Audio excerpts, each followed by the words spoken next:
Okay, Cody, it's recording. Now, Okay. what's the date today?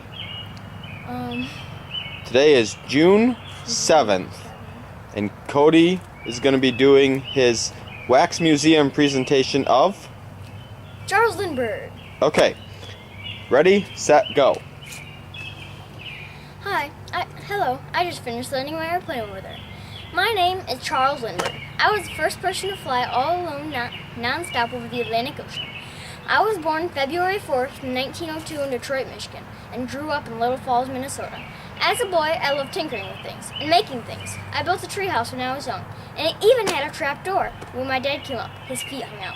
I had 6 children and a wife named Annie Morrow, and my grandparents perfected the use of porcelain on decaying teeth. When I was a teenager, I loved speed, and I bought an Excelsior motorcycle.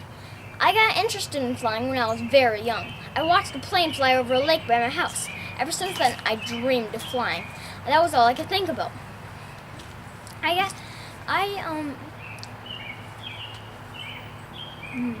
went to flight school. I went to Lincoln, Nebraska flight school and college to be a mechanic. I used to barnstorm and wing walk overseas to get crowds of people, and that's how I got the name Daredevil Lindbergh. In 1924,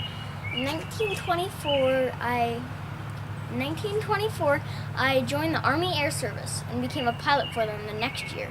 In 1925, the Kelly Bill was passed to allow private companies to deliver airmail, so I became an airmail pilot. In 1927, my airmail plane went down due to weather, but I was not hurt. My airmail plane went down many times, but I was still not hurt. I was 25 when I flew over the Atlantic. It started in New York and ended in Paris, France.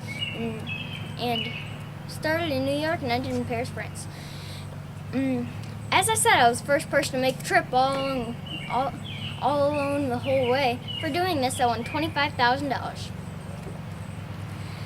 I named most of my planes. In fact, the one I flew over the Atlantic with is known as the Spirit of St. Louis. This plane did not have a front windshield, so I used a periscope to see what was in front of the plane. And this plane was very hard to figure out how to build. It had to be light enough not to use a lot of fuel, but big enough to hold a lot of fuel. In 1932, my son, Charles Jr., was kidnapped and found in a shallow grave a few months later. And the kidnapper was found and convicted of murder. I dropped my son's ashes from my airplane. I died at 72 years old of cancer in 1974 in Hawaii, the location of my favorite home. Ta-da! Go Charles Lindbergh! The end, right?